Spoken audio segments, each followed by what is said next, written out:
It's time for New Wellness TV with Dr. Lee. Join your host, the accomplished Dr. Cherilyn Lee, as she welcomes the leading experts in health and well-being as they explore the advancements in natural health, physical fitness, nutrition, integrative medicine, and self-discovery.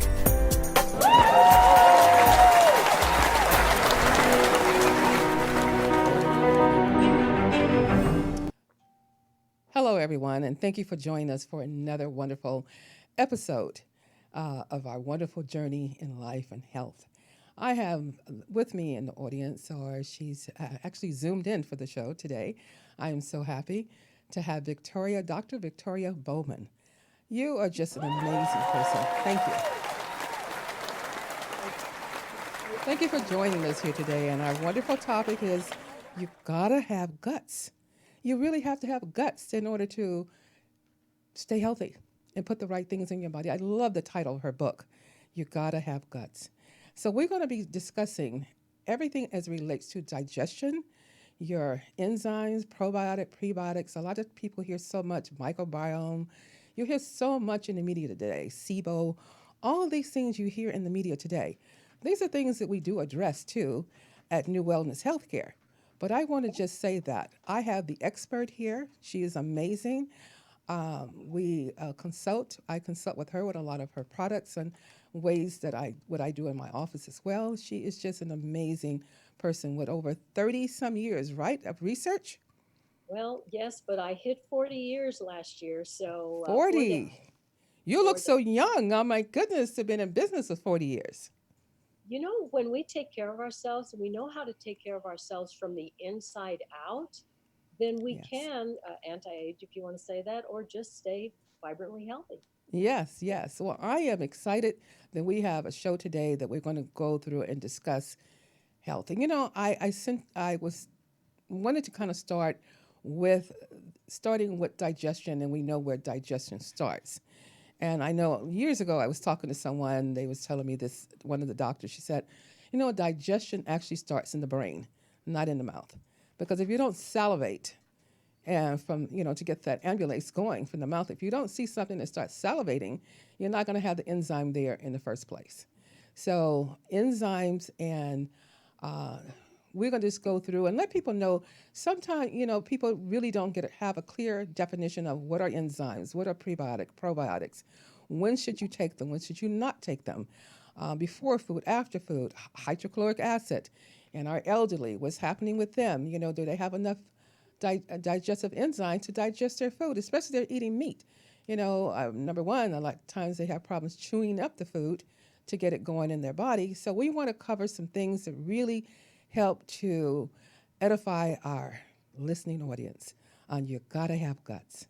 And this is natural healing for the GI system. So, Dr. Bowman, can you please tell people a little bit about yourself first? Certainly. I got into the holistic field for myself. As, Yes. as a young person, I had allergies, I had a lot of GI distress. And, my parents took me to good doctors, but nothing seemed to work. And I was the person that tended to have the side effect reaction. And so things tumbled down. Well, when I went to college, I decided to start looking into other things, and I did bee pollen for allergies, and everything helped. And it was a quest. And as I looked for more, I learned more. And I think that what I know is when we ask a question of the universe, it will give us an answer. And sometimes we have to be patient. Yes. So life led me into a holistic clinic, and I took a massage class there. I got my massage license. I advanced my education. I went into colon hydrotherapy. I went into research. I met the homeopathic doctors.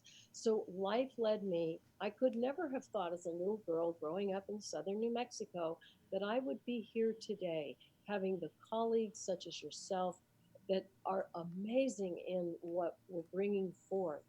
And yet, step by step, that happened. And in so doing, I have resolved so many of my own health challenges and been able to take this out into a practice and help those that want to get well find the ways to get well. So it's been a very exciting journey, and there's more to come. Wonderful, wonderful. And we're going to touch on a little bit, if you don't mind, um, enzymes in pediatrics. Because we know babies are born with certain enzymes. And we're going to, not that I know you're not a pediatrician, but just some things that are happening because babies are sometimes born. And we know right now that the push for antibiotics with our young babies is so high. And so we'll get into that on the show as well because I'm really want to know a little bit more about what enzymes, if possible.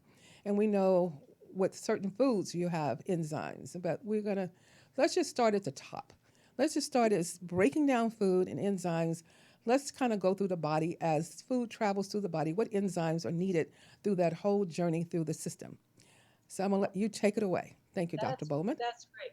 Well, first of all, I try to encourage people to understand that their teeth are worth more than a smile, that their teeth Thank you. job, and their job is to chew. Yes. Mom was right when she said, chew your food 35 times before you swallow. Say that again. Say that again. Mom was right. You should chew your food 35 times before you swallow. Saliva actually has, as you said a moment ago, salivary amylase enzyme, and that begins the digestion of carbohydrates in the mouth. But Exactly. it also mashes up, our teeth mash up proteins so that they're in smaller pieces, hopefully very small pieces, before we swallow. When this stuff gets into our stomach, the hydrochloric acid and pepsin stop the digestion of the salivary amylase enzyme. So carbohydrate digestion stops when our stomach is working. And the stomach's job is to digest primarily protein Can and I fat. can I have you on pause just for a minute right there?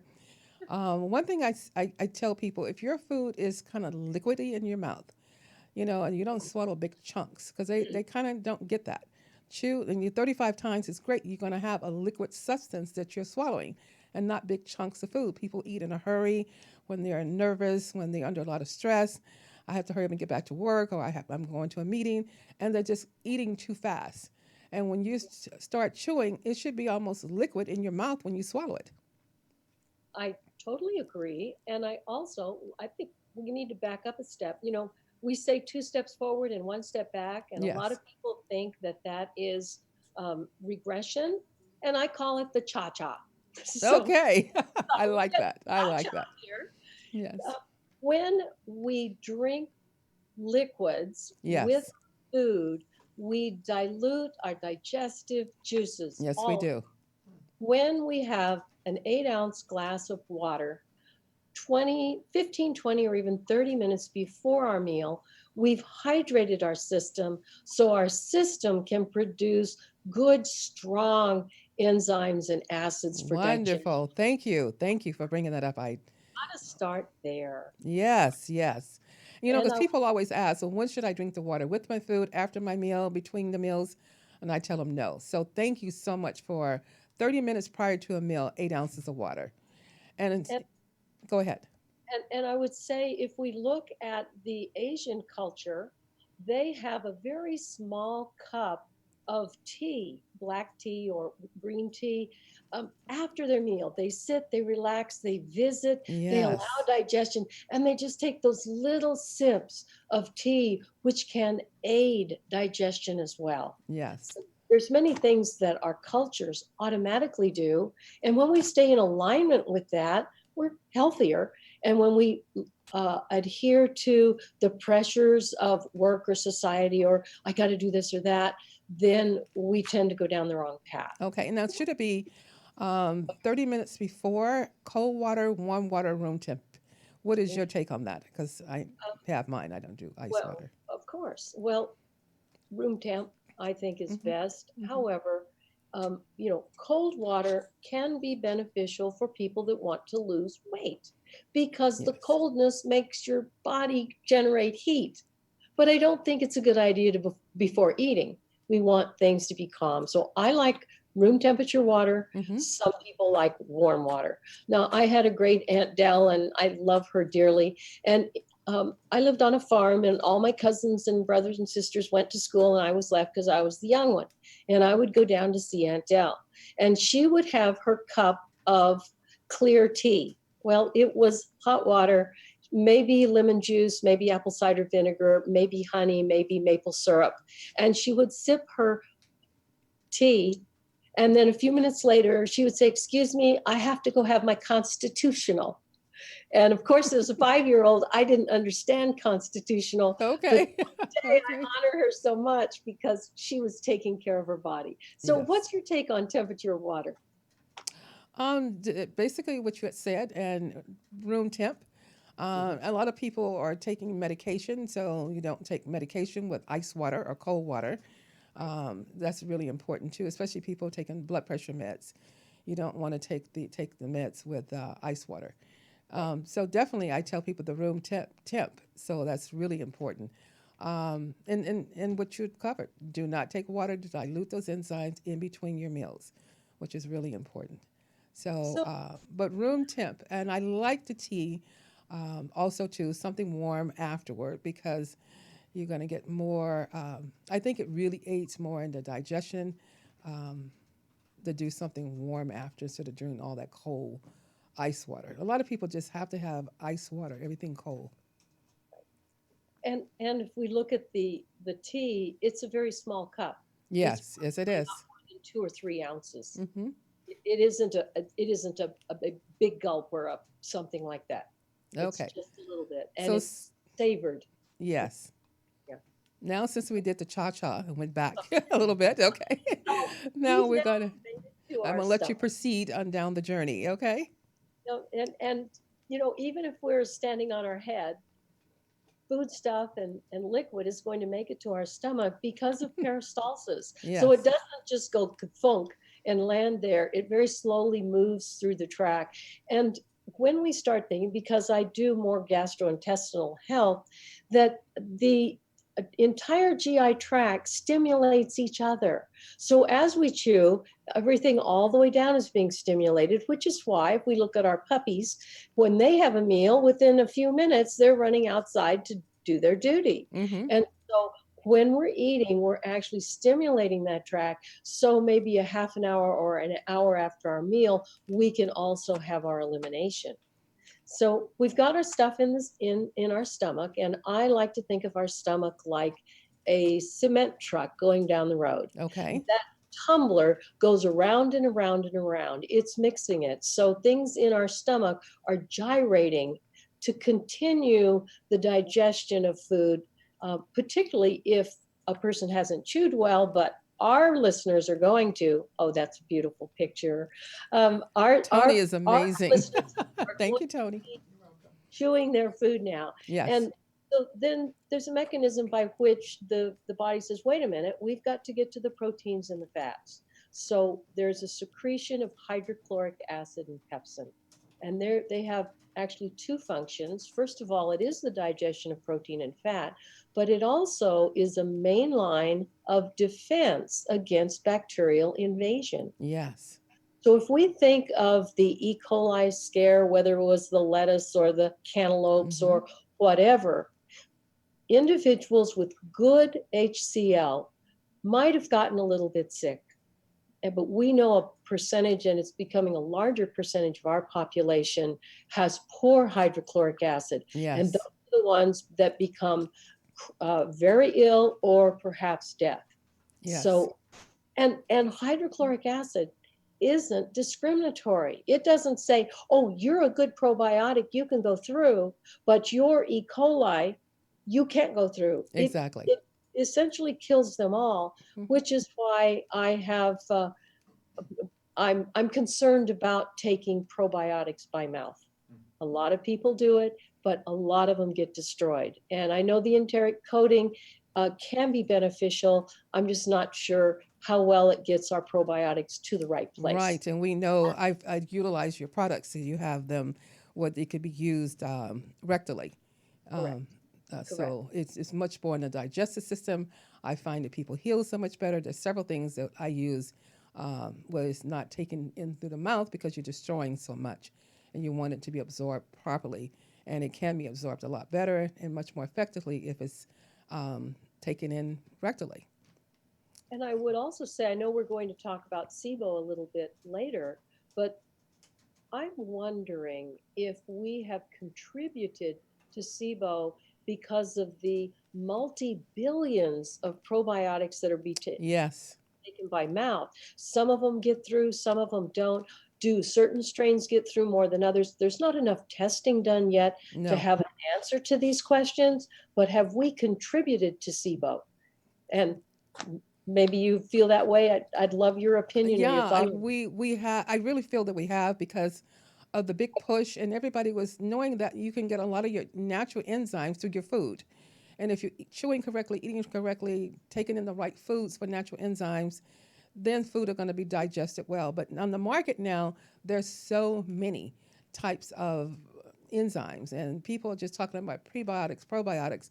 And a lot of people don't have a clear understanding as to when they need to take it, why they need to take it, which is important. So I think with the mass push on that, this is why we're now seeing small intestine bacterial overgrowth. And it's not the large intestines when we say SIBO, it is the small um, intestines that we're having the problem. So as soon, we see a lot. It's becoming so that I was so surprised that in one of our large hospitals, they have a whole SIBO unit. Can you believe this? They have a SIBO unit at one of the very large hospitals here in Los Angeles. I didn't know that, but I Yeah, am and what the treatment is basically more antibiotics. right. And that just creates more disruption. Yes. I wonder if your audience knows, they probably do because of you. We actually have more beneficial bacteria in our body, or we should, a healthy person does, than we have cells of our body. It's amazing. I mean, we're a walking bacterial thing, and it's important that they be the right ones. We were speaking about babies a few minutes ago, and I would like to share that the birth process is very important for our microbiome, and today we know what microbiome and these things mean. So if a baby is a vaginal delivery, the secretions of the vagina actually seed the skin. We have a microbiome on our skin. And I liken it to the Peanuts comic strip where we have Pigpen. He's the little kid that has all this dust, around his body. And I go, he's the healthiest one there. Yes. And how many of us ate mud pies, when we were a little kid? Those were healthy kids. Now, I'm not saying we were going to feed our kids dirt, No. but it wasn't necessarily bad for us. But then again, the soil was probably healthier then Oh, than yes. now. And so as we look at babies and their bodies, oh, there he is. I love him. Thank you. Um, gosh, Yes. Tony is a great producer. Um, Yes, yes. so whether a baby is a vaginal delivery or a C-section delivery, they will have a different microbiome. And whether the baby is born at home or born in a hospital, they have a different microbiome. And Okay. whether they have a diet like, let's say, the Aborigines in Alaska, where they have primarily a diet of blubber. That's not a bad diet for them because that's what they need to sustain themselves in the cold. Their microbiome is going to be much different from someone that is born and raised around the equator, but both of them can be healthy. When Yes. we travel and we have disruption, it isn't necessarily that we got into bad bacteria, but we got into unfamiliar bacteria Mm. that's healthy for them. And we haven't experienced it yet. So it's traveler's diarrhea, not necessarily Right. Montezuma's revenge. Yes. And then if a baby has to go into a NIC unit, so that's neonatal intensive care, then their microbiome is going to be affected by all the technicians and doctors and people that are Exactly. helping them is going to start establishing their microbiome. And the Exactly. little baby that's born at home that gets loved by mom and dad and the practitioner that helped with the delivery and the sibling and the grandparents, their microbiome is going to be different. None of them are wrong, but they are different. And because of those differences, a person's internal microbiome might need support, um, because our bodies always want to go back to the microbiome we establish at the age of 2. Right. And therein is the problem with antibiotics in young children. Yeah. And now I'm seeing that more women, quite naturally, we are giving the one giving birth, but I'm seeing more problems with the women who are being given a lot of antibiotics during pregnancy, especially during delivery, because a lot of people, women who were positive for the B strep organism, they will put them on antibiotics while they're in labor. And Correct. so I've seen that happen. And I'm wondering, I'm sure that's going to offset their microbiome, is going to offset their enzymes and digestion, and they end up having more allergies and all sorts of problems at birth, because I've seen that with babies. You're absolutely right, and I'll take my daughter-in-law's case because she was pregnant with twins on the first pregnancy, and Mhm. so she was prepped for a C-section, but everything looked good, and I tip my hat to the her obstetrician. She did a beautiful job, but because she had a strep marker, she was given 2 big bags of penicillin, Yes. one when she got to the hospital and one 4 hours later. Hmm. So I knew that her microbiome was affected, and so were the babies, because the Yes. blood that circulates through mom Yes. circulates through babies. Hmm. And so these two, 5 pound plus boys joined our family, and they stayed in the hospital for 2 days. They wanted to be sure everything was okay. Yes. And when I got them home, I discussed with them the rectal probiotics. Now, babies have far more bifidobacterium in their intestine uh, through their early years, as well as our elderly. Hmm. Once we get into more maturity, then we have a more even balance of lactobacillus to the bifidus. Okay. So I actually mixed a special formula for these little boys and seeded their colons on day 2 of their life. Oh, what a Today they're blessing. 16 years old, and there's 4 boys now, and they're healthy and happy, and they're active in sports, and they're just amazing young men. So I don't have fear about what we're doing. What we're doing is actually supporting health Yes. in spite of what we have to do to get them here. Right. Now, if you had not been able to do that, some of the symptoms they would have had would have been share with my audience. Oh, gee. Well, first of all, probably colic. Probably little babies have colic, and they would probably be colicky. They would be spitting up. They could have projectile vomiting because things weren't working right. Mm-hmm. I would expect that their stool wouldn't be that nice, sweet smelling stool that babies have. Right. They possibly go into diarrhea and or constipation, gas, bloating, and then you've got these little babies crying, and they don't know, moms and dads don't know what to do. And it's just Yes. a vicious cycle. Mm-hmm. I would love to share with your guests that babies have 2 things. They have an undeveloped digestive tract at birth. Yes. That's why they either have mother's milk or some kind of formula. And those formulas are designed to be easy to digest, or let's say pre-digested, Yes. because their system can't do that. They also have a very undeveloped immune system. And if we wonder why, 70% of our immune system is in our intestines. Exactly. So they go together. It's a hand on hand type of situation. So we need to see that what they are consuming is high in nutrition. Mom feeding is always best, and with these twins, look back to these guys, they were hungry, and so we had to Okay. do both mom and some kind of formula Mm-hmm. so that they had enough to eat. And so we look for the best, and there are some good things out there, and due diligence is so very important. Yeah. Have your knowledge base and do your due Yeah. diligence. And we know the best is for a mom to breastfeed, Yes, to of have a course. breastfed baby. And even with the breastfed mothers, if they have had the antibiotics, then they're going to still have problems with the baby.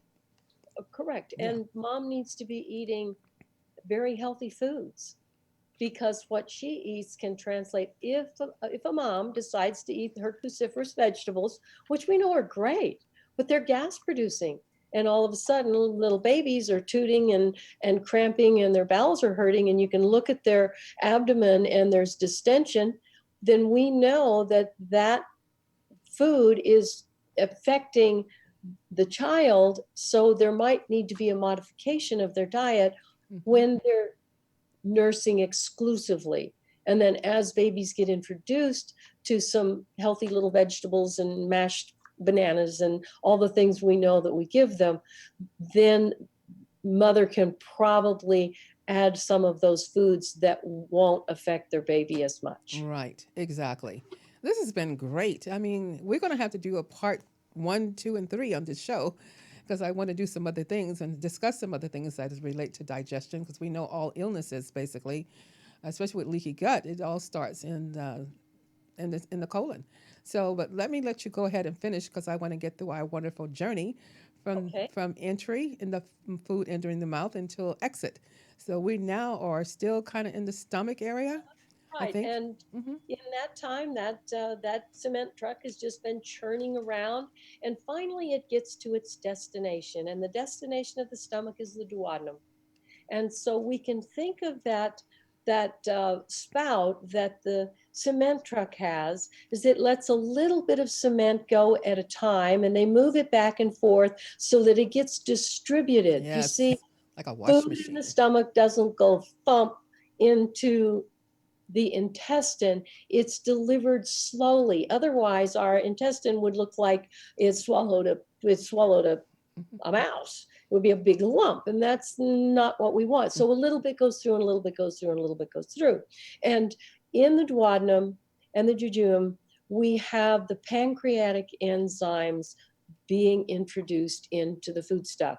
So there's this marvelous intelligence between our brain and our digestive tract and our pancreas, as well as our liver, that says, oh, this is what we need. And so we then Yes. secrete those enzymes into our intestine to begin the process Now we're of saying intestines, so we want to make sure people are clear that all we're in the intestine. small intestines. So the Correct. small intestines are not the large, and when you have a colonic, you're not cleansing the small intestines. That's You're correct. And only we have a cleansing little the valve large. that So, stops that from so happening. this is why it's so important that you follow this whole journey and know this is now the small intestines where we are right now. So we're just Right. taking a travel through the body. Right. So the Okay. small intestines are actually 22 feet long. Hmm. And that's important because the further digestion to completion, as well as the absorption of nutrients, vitamins, minerals, happen through the little villi. And there's folds. It's a roller coaster ride. Yes, it is. Roller coaster ride. And there's these little villi, and they're little fingertip kind of things, and there's little hairs on them, and there's enzymes there. And if we don't complete digestion correctly, then those villi can Hmm. absorb nutrients that are macromolecules, and that can cause increased allergy problems. Now let's just stop right there. And since you, my guest today, you explain to the guests about the macro and micro nutrients being absorbed. So, an incomplete molecule is a macromolecule, but the villi, because the circulation is so close to the surface, it's absorbed through that wall. If it's a macro molecule and Meaning it hasn't large. large, Hmm. right? It hasn't completed digestion, then once it gets into the bloodstream, it can cause an allergic reaction. So improper digestion will actually cause or contribute, let's say, to a person with allergies or food allergies having increased food allergies.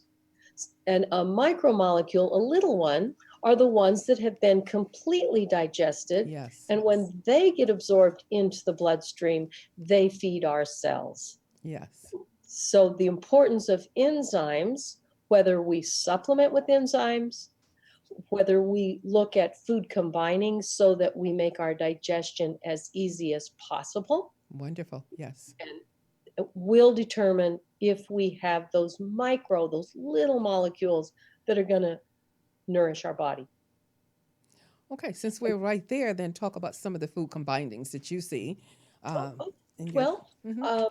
there's a lot of books out there, and I'm sure everybody's already looked at those. Mm-hmm. But for me, we don't put animal protein and grains together. That's just to start right there. To say, keep those apart. So the Great American Hamburger is hard to digest because those don't digest well. So if you're going to have something like that, have your animal protein, have your vegetables, have your salads.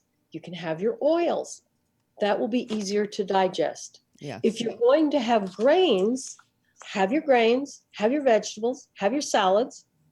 That'll be easier to digest, but keep the two apart. And then I prefer that fruit melons, eat them alone or leave them alone. But with fruits, Good. I prefer fruits either alone or prior to the meal, especially like pineapple and papaya because they have enzymes. Right. So I would eat those maybe 15 or 20 minutes before my meal because they'll aid in digestion. Very good. Very good. It's much more complex than that. Yes, it is. That explanation is a good place to start. And when all of a sudden you go, gosh, I feel better after eating that meal, then you can pursue how you can tweak it to make it even better. Okay. And some people, we can go back a little bit with the pancreatic enzymes and then your enzymes that's going to be released from the gallbladder. So people know, because a lot of times when people come in and say, oh, my stool is like rocks and all these things are happening, we can do a stool history. All right. I'm sure you look at that as well. And you can almost tell kind of what's going on by a stool history. Or a colon transient time, which is a very easy, simple test that I have people do sometimes to see, because some people, when I do the colon transient time with them, they are taking days to eliminate their food, and they thought, oh, I'm going to the bathroom regularly, not knowing that their transit time is still long, and they're not eliminating what they had just eaten. Maybe that was a couple of days ago. I see a lot of that in my practice. Yes. A person come in for a colon hydrotherapy and they say, oh, I move my bowels every day. Yes. Then they'll call me 2 days later and say, my bowels haven't moved. And I'll say, well, we need to look at your transit time. So the transit time for me should be under 24 hours. So Yes. what I eat today, I eliminate tomorrow. And indeed, we can, through either, looking at a stool or through a tube in a procedure such as what I administer, we can see so much about what is going on. I can see undigested food, things especially like tomato skins or potato skins are very easy to identify, grape skins. And it's because they aren't corn doing as well, because I use corn as an indicator to do the test sometimes, because it does not digest, so you can use whole corn. Now, that's the only time I do have a person to eat it if they don't have an allergy to it, is to just do the test. That or beets, because beets you can see later as well. Exactly. And I agree with that. And so then we need to look at what can we do to increase transit time. And we can do it. One very effective way is to increase their enzymes that they're supplementing with to help their foods digest. The problem is we need to find out which enzymes they're more deficient in. Exactly. What foods they're eating, because obviously a protein vegetable meal is going to need perhaps some hydrochloric acid, perhaps some ox bile, or protease or lipase, more so than a grain and vegetable meal, which would need more of your carbohydrate type enzymes. Right. I'd like to share something um, pretty quickly here. Sure. Now, I almost had my gallbladder removed and my spleen removed and part of my intestines removed. And someone had given me something and it was so good, a Himalayan rice that was wonderful. So I was put it in a rice cooker when they gave me that too. But for like 3 days, I was eating this rice. And I was so busy because I had the rice cooker at the clinic, eating the rice. And then during the time, my mother was under the weather during that time and back and forth with her. I just didn't drink enough water. Now, by the third day, my mother was in the hospital. She was released and she was with my sister. And by that night around, I guess 3 o'clock in the morning, I had abdominal pain that was so bad that I started throwing up. And when that happened, because I didn't cook the rice all the way through, or when it came up, it scratched the lining of my esophagus. And in doing that, there was slight streaks of blood. So my sister freaked out and called 911. And when they arrived, they took me straight to the ER.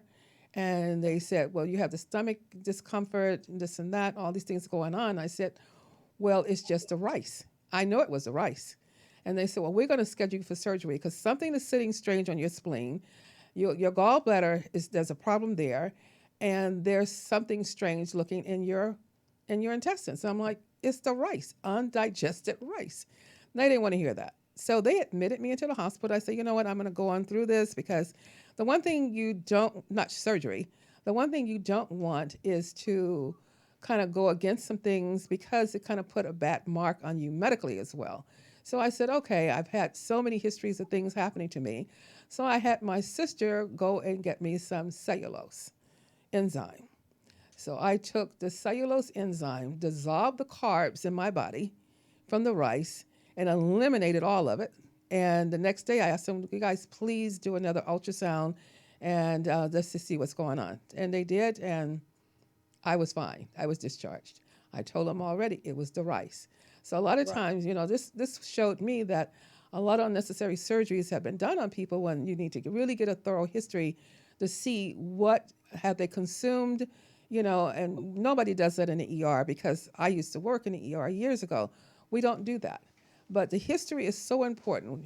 Just like you were saying, the dietary history, what have you been consuming for the last 7 days or less that maybe led up to this. People are now going on all these different type diets, the paleo diet, the this diet, that diet, the low carbs, the high fat, and they just don't know what each one of those diets you are changing and what enzymes is needed at that point is so important.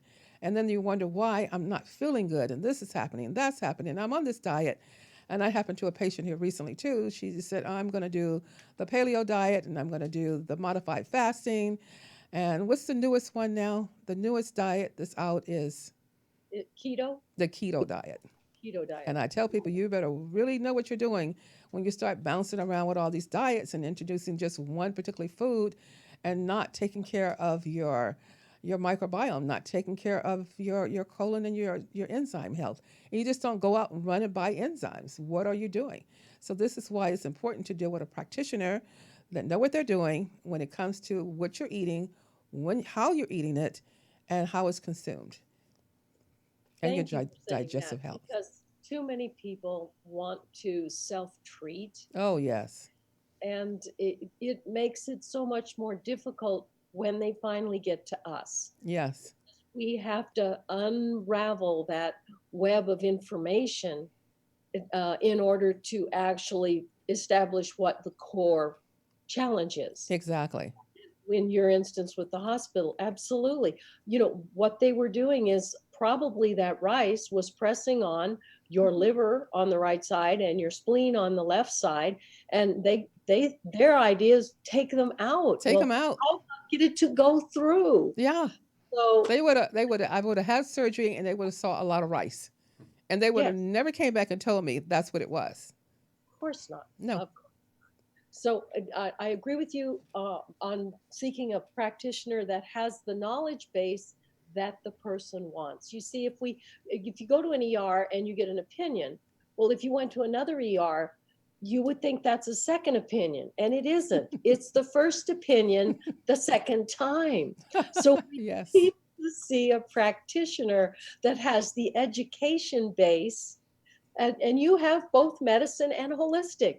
Oh, I Correct. applaud you. It's wonderful because you look at it from both sides. There's a time Yes. and a place for the medical approach. There's a time and a place for the holistic approach. And so that's fabulous. Yes, That and combined them. And we were called NutriMed until someone loved my name so well that they kind of stole it. That was a long story. Because that's what we did. We combined them both. So we're New Wellness Healthcare. And it's in you, because in you is where wellness began. So it's spelled in you, New Wellness Healthcare. I And, everybody, please share this show with friends, family.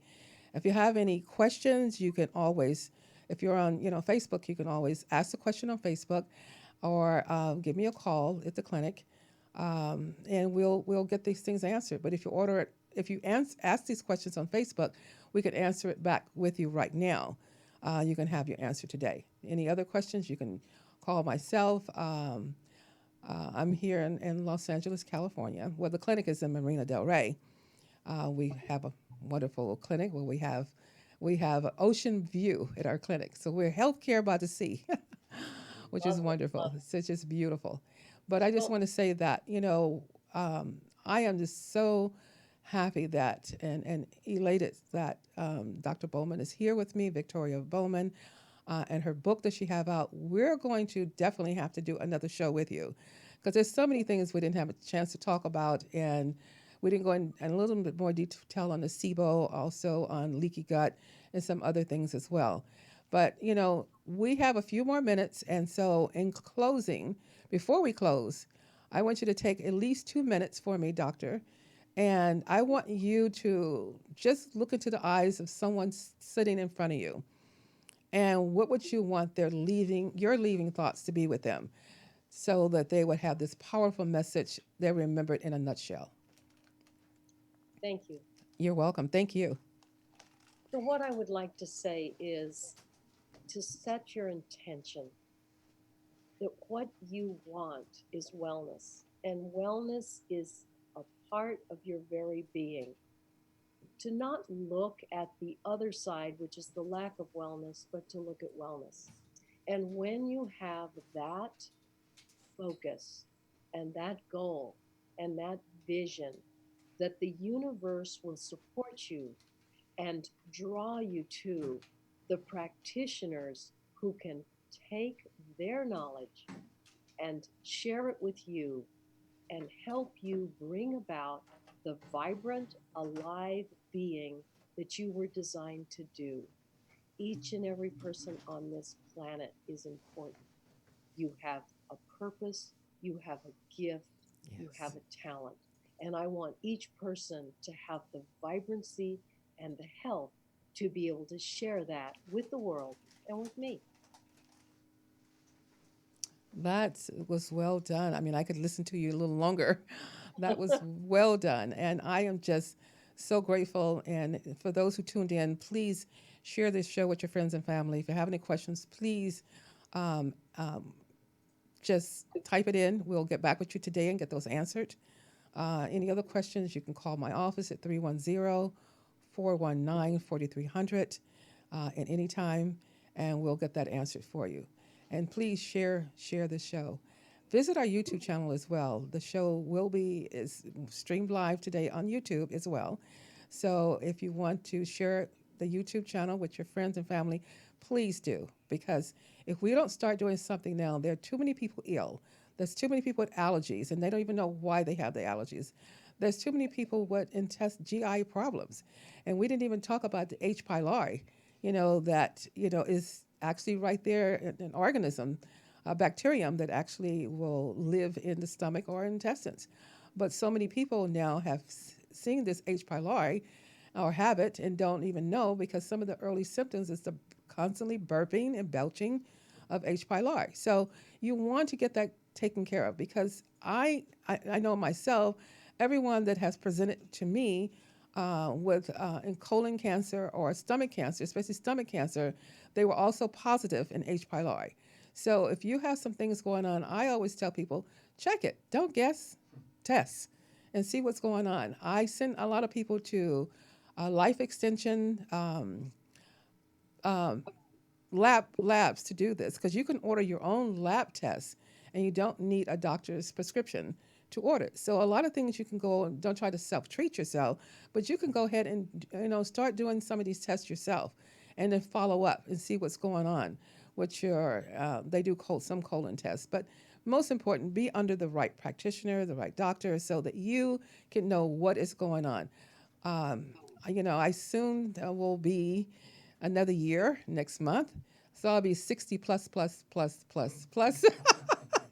I don't know how many pluses, but I'm just so grateful that I'm still here. I know my eczema cleared up once I took care of the colon health. You got to take care of that GI health for skin rashes. So, your health and everything we know belongs in your colon, your immune system, just like Dr. Bowmann stated earlier.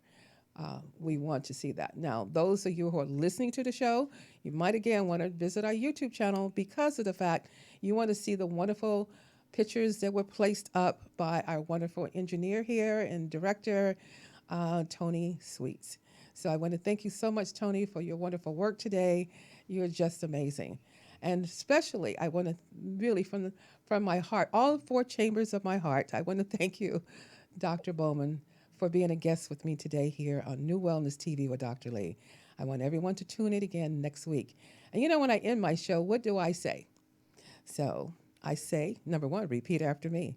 But this is so powerful, and this is for you, even though you're going to say, I am, but this is you. You're calling this in for yourself and being grateful. Grateful can help you your whole healing journey. So repeat after me. I am